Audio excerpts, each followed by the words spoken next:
Assalamualaikum warahmatullahi wabarakatuh. Perkenalkan, nama saya Sofwata Ihsan Triwijanarko dengan NIM akhir 136.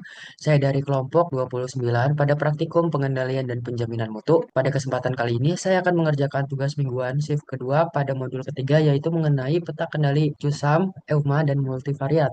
Di mana tugas mingguan kali ini terdapat dua persoalan yang harus diselesaikan. Di sini untuk soal pertama, yaitu peta Fresh Milk merupakan perusahaan yang bergerak di bidang industri minuman, khususnya susu UHT dalam kemasan 250 mili. Mesin pengisian sering mengalami pergeseran kecil pada rata-rata volume akibat faktor teknis. Untuk menjaga standar 250 mili per kemasan, perusahaan melakukan pengukuran volume pada 20 kemasan berturut-turut dengan hasil sebagai berikut. Nah, di sini ditunjukkan data hasil pengamatannya atau pengukurannya. Kemudian di sini diminta menentukan yang pertama, buatlah peta kendali CUSAM dengan H nilainya 3. Nah, H ini adalah nilai batas kendalinya, yaitu kurang atau lebih dari 3, jadi plus minus 3. Kemudian nilai K sama dengan 2. Nah, nilai K ini merupakan nilai deteksi pergeseran sebesar 0,2 sigma dari nilai rata-rata atau nilai minnya, serta interpretasikan hasilnya. Nah, kemudian yang kedua di sini, buatlah peta kendali EUMA dengan nilai lambda, yaitu sebesar 0,3. Nah, artinya di sini pembobotan perubahan terbarunya sebesar 30% dari nilai baru tersebut. Nah, kemudian dengan nilai L-nya sebesar 2,5. Nah, nilai L di sini adalah nilai batas kendali yang ditentukan nilainya plus minus 2,5 sigma, serta interpretasikan hasilnya. Nah, kemudian yang terakhir, apakah terdapat data yang berada di luar batas kendali pada peta CUSUM atau EUMA? Jika ada, lakukan perbaikan dan berikan interpretasinya. Nah, untuk persoalan pertama ini, saya akan menyelesaikannya menggunakan software RStudio, di mana di sini telah terlihat untuk tampilan RStudio-nya. Nah, kemudian langkah pertama untuk mengerjakan persoalan pertama di sini yaitu menginstal package-nya terlebih dahulu. Nah, di mana di sini masukkan function install.package dan masukkan di sini string berupa readXL, di mana readXL ini digunakan untuk membaca file Excel-nya nanti. Nah, selanjutnya di sini masukkan juga function install.package dengan string QCC atau quality control chart, di mana package di sini untuk menampilkan peta kendalinya nanti. Nah, setelah diinstal di sini aktifkan package-nya dengan cara memasukkan function library, di mana di sini masukkan package-nya yaitu readXL, dan yang kedua itu masukkan package-nya QCC, di mana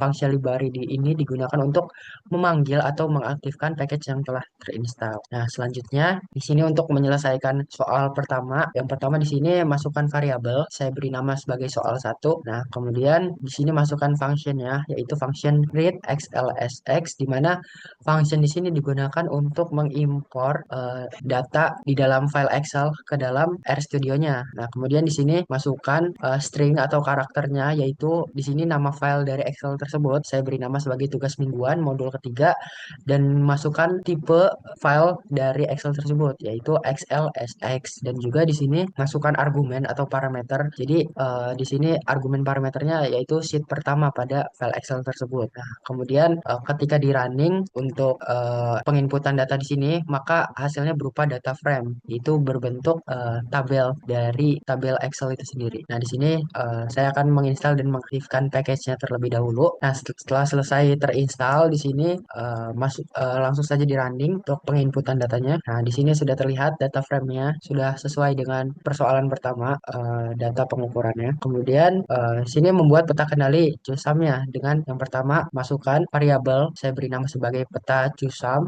Kemudian di sini masukkan functionnya, yaitu berupa CUSAM itu sendiri. Nah, function ini diambil dari package QCC. Nah, kemudian di sini masukkan vektor numeriknya. Nah, vektor numerik ini untuk mengambil kolom volume dari data frame yang telah terinput di RStudio ini. Nah, kemudian di sini masukkan argumen numerik, di mana center atau nilai rata-ratanya itu sebesar 250, karena tadi standar dari kemasan susu UHT-nya sebesar 250 mili. Nah, kemudian di sini masukkan juga yaitu argumen numerik berupa decision.interval. Nah, decision.interval ini mewakili nilai H atau nilai batas kendalinya tadi, yaitu sebesar plus minus 3. Kemudian di sini masukkan lagi argumen numerik, yaitu berupa C.shift. Nah, C.shift ini itu adalah mewakili nilai K-nya tadi, yaitu sebesar 0,2. Nah, kemudian di sini masukkan string argumen. Nah, string argumen argumen ini berupa titel, di mana titel ini digunakan untuk memberikan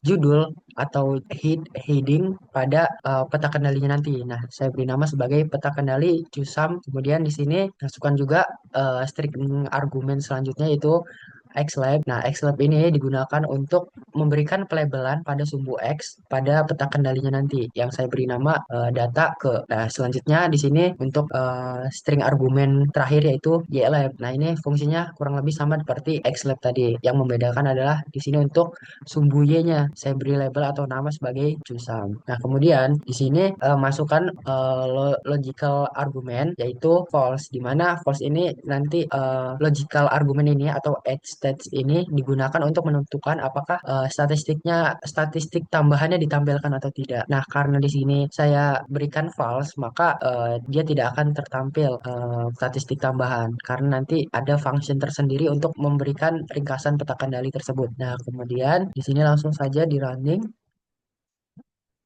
Nah, di sini sudah terlihat hasil dari peta kendali CUSAM-nya. Nah, di sini saya belum mengetahui apakah ada outlier pada peta kendali persoalan pertama ini menggunakan peta kendali CUSAM. Nah, maka dari itu di sini untuk melihat data yang berada di luar batas kendali atau outlier itu menggunakan di sini masukkan variabel yaitu peta CUSAM yang telah di running. Kemudian di sini masukkan berupa function violation, di mana violation ini untuk menentukan vektor indeksnya. Nah, vektor indeks ini menunjukkan titik data di mana yang melanggar batas kendali yang telah ditentukan. Ini langsung saja di running. Nah, di sini terlihat nilainya 0, artinya tidak ada yang keluar dari batas kendali. Jadi artinya untuk peta kendali CUSAM ini nilainya berada di dalam batas kendali semua. Nah, untuk melihat ringkasan peta kendalinya, di sini masukkan function summary, kemudian masukkan variabel yaitu peta CUSAM-nya. Nah, di sini sudah terlihat untuk hasil ringkasannya. Untuk nilai minimumnya sebesar 247, kemudian first-nya sebesar 249,0, nilai medianya yaitu 250 sesuai dengan nilai rata-rata pada kemasannya yaitu 250 mili. Kemudian min di sini adalah 250,2. Kemudian di sini untuk third Q-nya sebesar 251,0 dan nilai max-nya sebesar 257,0. Kemudian di sini untuk decision intervalnya 3, kemudian di sini untuk shift detection-nya sebesar 0,2. Untuk standar deviasinya sebesar 2,6. Center of group statistiknya 250, number of group atau jumlah pengapalannya adalah 20. Sekarang saya akan lanjut untuk membuat peta kendali kedua yaitu peta kendali EUMA-nya. Nah, di sini kurang lebih sama seperti menampilkan atau membuat peta kendali USAM. Yang pertama masukkan variabelnya. Nah, variabel di sini saya beri nama sebagai peta EUMA. Nah, kemudian di sini masukkan berupa function. Yang fungsinya itu adalah EUMA. Nah, EUMA ini diambil dari package UCC juga. Nah, kemudian di sini masukkan vektor numeriknya lagi. Nah, vektor numerik ini untuk mengambil data frame dari file Excel yang telah diinput ke RStudio tadi. Nah, yang diambil adalah kolom volumenya. Kemudian di sini masukkan juga nilai rata-rata atau nilai minnya yaitu menggunakan di sini argumen numerik berupa center sebesar 250. Kemudian di sini untuk nilai lambda ini masukkan juga yaitu ini berupa argumen numerik juga sebesar 0,3. Kemudian di sini masukkan argumen numerik juga yaitu n sigma sebesar 2,5. Ini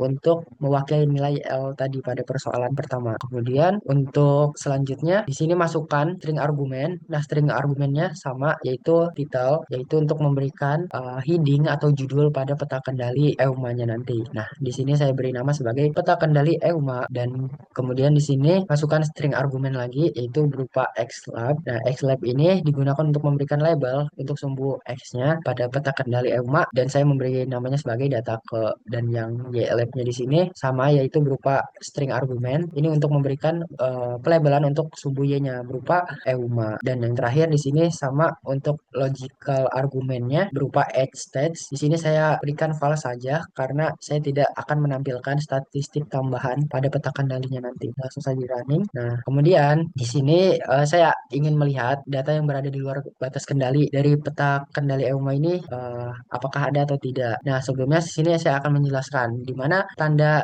tanda plus di sini itu menandakan data yang diambil dari file data frame yang telah diinput sebelumnya. Jadi data frame yang berisi 20 pengukuran pada kemasan susu UHT itu di sini diwakilkan sebagai tanda plus pada peta kendali EUMA. Nah, untuk melihat data yang berada di luar batas kendali, di sini masukkan variabel EUMA, kemudian di sini masukkan nilai dolar, kemudian masukkan berupa function violation. Nah, di sini terlihat hasilnya bahwa untuk peta kendali EUMA ini berada di dalam batas kendali semua karena nilainya itu nol atau artinya tidak ada yang di luar batas kendali. Nah, kemudian untuk melihat ringkasan peta kendali EUMA-nya, di sini masukkan function summary, kemudian masukkan variabelnya yaitu variabel peta EUMA-nya. Sini sudah terlihat hasilnya. Untuk peta kendali EUMA sendiri untuk nilai minimumnya itu sebesar 247,00.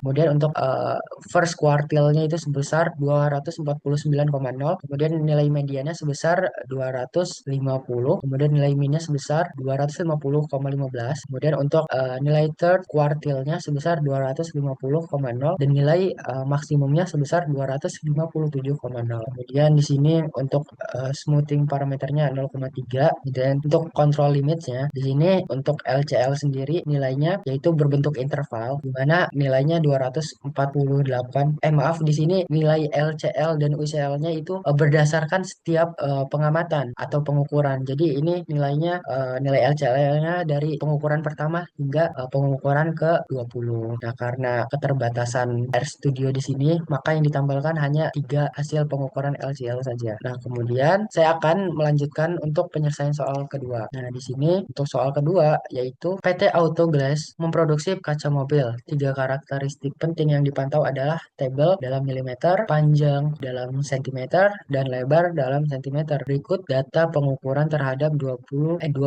kaca dari lini produksi. Nah, di sini diberikan datanya. Kemudian berdasarkan data di atas, buatlah peta kendali T kuadrat hoteling, lalu lakukan analisis apakah proses berada dalam batas kendali atau tidak. Jika terdapat data yang berada di luar batas kendali, lakukan perbaikan dan berikan interpretasi terhadap hasilnya. Nah, di sini saya akan menyelesaikan soal kedua, di mana untuk penyelesaian soal kedua ini, langkah pertama itu menginstal package-nya terlebih dahulu. Nah, package yang diinstal di sini berupa package IA CSS PCR. Nah, package di sini adalah package tambahan untuk analisis yang bentuknya adalah multivariat. Nah, kemudian setelah diinstal, di sini aktifkan package-nya dengan function library, kemudian masukkan package-nya. Nah, di sini langsung saja saya running. Nah, setelah selesai di running, di sini input data kembali. Nah, dengan cara di sini masukkan variabelnya, yaitu saya beri nama sebagai soal 2, kemudian masukkan function yang telah diinstal berupa package read underscore xlsx, kemudian di sini masukkan string argumennya yaitu tugas mingguan modul ketiga sesuai dengan nama file Excel yang telah diinput ke dalam RStudio-nya dengan jenis atau tipe filenya itu XLSX. Kemudian di sini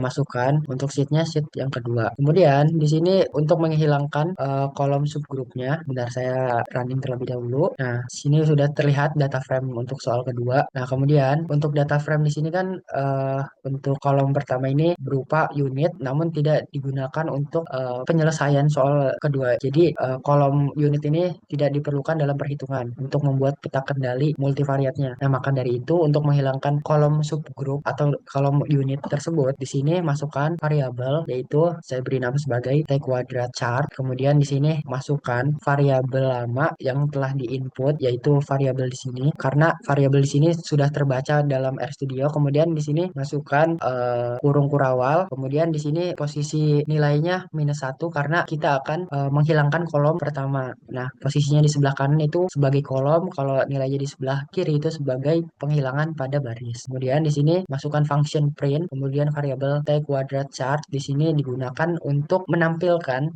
data frame yang kolom subgrupnya telah dihilangkan. Ini langsung saja di running. Nah, di sini sudah terlihat bahwa data frame-nya untuk subgroup atau kolom unitnya itu sudah tidak ada. Nah, kemudian di sini untuk membuat peta kendali T kuadrat hoteling, masukkan variabel, saya beri nama sebagai peta T kuadrat, kemudian masukkan function, yaitu function multivariate control quality control chart, yaitu function multivariate control quality chart dalam package IACSS-PCR tadi. Nah, kemudian di sini masukkan juga T-chartnya, nilai T-chartnya. Kemudian di sini masukkan type atau tipe dari peta kendalinya, yaitu berupa peta kendali T kuadrat. Kemudian di sini masukkan string argumennya, yaitu berupa title untuk memberikan heading atau judul pada peta kendali T kuadrat hotelingnya. Kemudian di sini saya beri nama sebagai peta kendali T kuadrat hoteling. Kemudian di sini masukkan string argumen lagi, yaitu berupa xlab, yaitu untuk memberi label pada sumbu x, yaitu berupa kelompok ke. Dan untuk selanjutnya string argumen berupa ylab ini digunakan untuk memberikan pelabelan untuk sumbu y-nya, yaitu berupa label T kuadrat. Kemudian di sini untuk logical function-nya itu ini add state, kemudian ini false karena saya tidak memberikan ringkasan tambahan pada peta kendali tersebut. Ini langsung saja di running. Nah, di sini sudah terlihat untuk peta kendali T kuadrat hotelingnya, dan di sini terdapat outlier. Nah, di sini saya belum mengetahui pada baris berapa terjadi outlier di sini. Nah, kemudian untuk melihat data yang berada di luar batas kendali atau outlier, di sini masukkan variabel peta underscore T kuadrat, karena di sini saya beri nama variabelnya seperti di sini. Kemudian di sini masukkan nilai dolar dan nilai function violation untuk melihat data yang berada di luar batas kendali. Nah, di sini sudah terlihat bahwa nilai yang keluar dalam batas kendali itu nilainya adalah 9. Nah, dengan demikian saya akan memberikan perbaikan peta kendalinya, yaitu dengan menghapus data yang keluar dari batas kendali. Nah, di sini masukkan variabel T kuadrat chart underscore perbaikan. Nah, di sini nilai namanya tidak boleh sama karena nanti RStudio akan bingung ketika nilainya sama. Dia harus merunning atau membaca variabel awal atau akhir. Nah, maka dari itu di sini saya berikan tambahan penamaan variabel sebagai perbaikan. Nah, kemudian di sini masukkan ini adalah variabel data frame yang tadi sudah di running atau ditampilkan. Kemudian di sini untuk menghilangkan baris yang berada di luar batas kendali, di sini masukkan nilai C, kemudian masukkan baris berapa yang ingin dihilangkan, yaitu di sini baris ke-9. Nah, ini posisinya ada di sebelah kiri karena untuk menghilangkan baris itu nilai numeriknya ada di sebelah kiri. Untuk menghilangkan kolom, nilai numeriknya berada di sebelah kanan. Nah, ini langsung saja di running. Nah, ini sudah terhapus atau sudah hilang untuk data ke-9 karena data tersebut keluar dari batas kendali. Nah, selanjutnya di sini membuat peta kendali T kuadrat hoteling perbaikannya. Nah, di sini masukkan variabel baru, yaitu peta, kemudian underscore T kuadrat underscore perbaikan. Nah, di sini masukkan function lagi, yaitu function multivariate quality control chart dari package IACSS PCR-nya. Nah, kemudian di sini masukkan variabel dari peta yang telah diperbaiki. Jadi variabel di sini dimasukkan atau diinput ke sini karena variabel tersebut sudah menghilangkan data yang keluar dari batas kendali. Kemudian di sini masukkan tipe atau type data. Kemudian di sini masukkan tipe data dari peta kendalinya, yaitu kemudian di sini masukkan tipe dari data kendalinya, yaitu T kuadrat. Kemudian di sini masukkan string argumennya, yaitu title. Di sini untuk memberi heading atau penamaan pada peta kendalinya, yaitu saya beri nama peta kendali T kuadrat hoteling. Kemudian di sini masukkan string argumen lagi xlab untuk memberikan label pada sumbu x, dan ylab untuk memberikan label pada sumbu y-nya. Kemudian di sini add stat ini false karena saya tidak menggunakan ringkasan pada peta kendalinya karena ada fungsinya tersendiri. Ini langsung saja di running. Nah, di sini sudah terlihat peta kendali terbaru atau peta kendali yang sudah diperbaiki, bahwa peta kendalinya sudah berada dalam batas kendali semua. Nilainya sudah tidak ada yang outlier atau keluar dari batas kendali. Nah, di sini saya akan melihat ringkasan dari peta kendali T kuadrat hotelingnya. Nah, di sini terlihat hasilnya untuk nilai minimumnya sebesar 0,455, kemudian untuk first quartile-nya sebesar 1,6, kemudian untuk nilai medianya sebesar 2,1, untuk nilai minnya sebesar 2,72, nilai third quartile-nya sebesar 3,35, dan nilai maksimumnya sebesar 6,37. Nah, kemudian di sini untuk nilai centernya, untuk nilai tengah atau nilai rata-ratanya itu sebesar pada tebal milimeter sebesar 4,97, untuk nilai panjang itu sebesar 120,11, kemudian untuk nilai lebarnya itu sebesar 60,21. Kemudian di sini ditampilkan nilai kovarian matriksnya. Dan terakhir di sini ada ringkasan mengenai kontrol limitnya, di mana nilai LCL-nya itu sebesar 0 dan untuk nilai UCL-nya sebesar 7,24. Mungkin cukup sekian yang bisa saya sampaikan. Bila terdapat kesalahan, saya mohon maaf. Wassalamualaikum warahmatullahi wabarakatuh.